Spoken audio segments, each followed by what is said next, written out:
Hi, my name is Luke Whitney. I'll be delivering this speech for COMM 235. My topic is healthcare, and my argument for this is specifically that the U.S. should adopt a nationalized universal healthcare system. So I'll be talking about two major points to back up my claim, as well as addressing a counter argument for this. My first 2 points being that the majority of people who file for bankruptcy in the U.S. do so as a result of medical bills.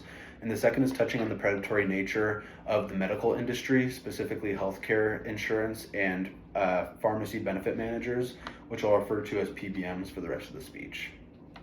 So on to my first point, the National Library of Medicine states that 66.5% of Americans who file for bankruptcy claim medical bills as the primary cause. So someone like George Curley in an interview with Cornell ILR could relate to this. He starts relating his experience being injured on the job and the medical bills that he got as a result of this. So George Curley was injured as a forklift driver. This foot injury caused his toe to be amputated, and despite being both insured and receiving this injury on the job, he racked up over $20,000 in medical debt. This had a few major impacts on his life, the first being that he was unable to receive the necessary follow-up care that he required due to the excessive costs. And this injury impacted his ability to function in his job, leading him to quit. But while searching for a new job, the medical debt that he acquired negatively affected his credit.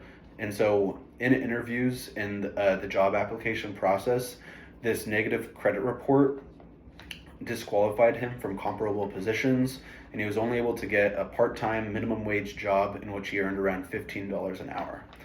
So due to this decrease in pay, it made it difficult for him to work his way out of debt. He stated that most months he's in the negative and unable to save up for a house which he had been dreaming of.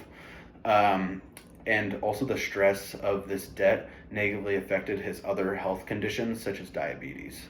But this experience isn't unique to George Curley. Many other Americans can relate to this. In a survey done by KFF, over 14 million people in the US owe over $1,000 in medical debt. So you don't need to be $20,000 in debt for this to negatively affect your life and set you off on a path in which your debt snowballs or you're unable to save. But like George Curley, over 3 million people owe over $10,000 in medical debt. Okay, on to my next point. I'm going to be talking about the predatory nature of the medical industry. Many healthcare insurances will deny claims that are necessary for patients' health. In a survey by Gallup, 58 million adults experience what's called medication insecurity.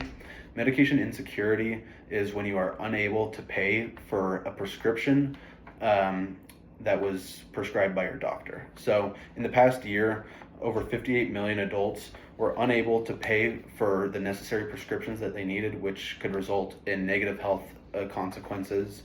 But even worse than that, in another survey by Gallup, 34 million adults in the past 5 years have known someone to die due to the inability to pay for the medical services that they require. So not only negative health effects and lowering the quality of life, but also the death of patients is a result of these predatory practices by healthcare insurers. So to talk about the functions of how these predatory practices come into play, the AIDS Institute states that 40% of healthcare plans receive third-party copay assistance funds, but they don't pass these assistance funds on to the patients. And the way that they do this is through two main practices called the accumulator and maximizer programs.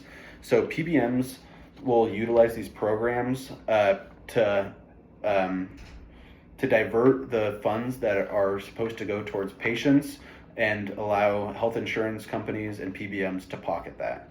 So maximizer programs are programs that adjust patients' copay and raise it to the maximum amount allotted through these assistance funds. So the PBMs will receive the maximum amount of assistance funds, but in combination with the accumulator program prevents the assistance funds to be used towards patients' deductibles and copay.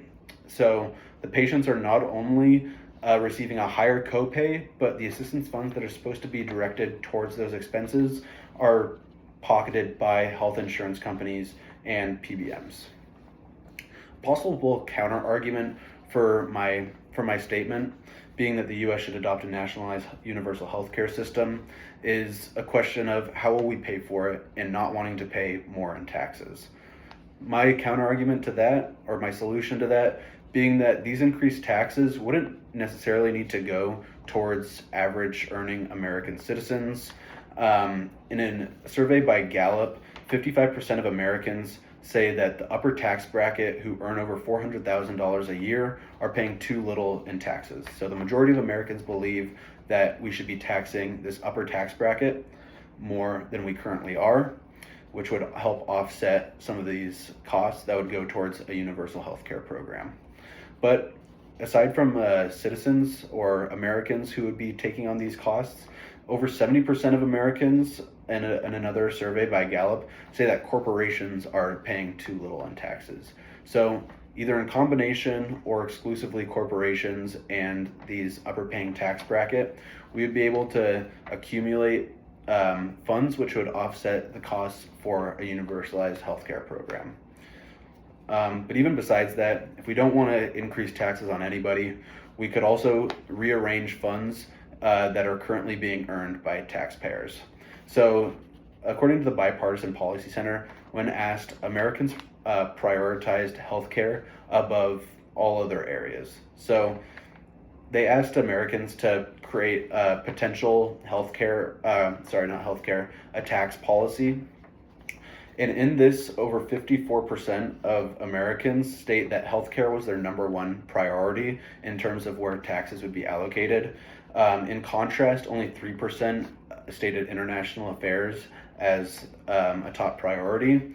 So if we wanted to divert some of these tax dollars going towards things like international affairs and reorienting them towards healthcare programs, or specifically a universal healthcare program, we wouldn't need to increase taxes on any Americans, but instead just use our tax dollars more efficiently.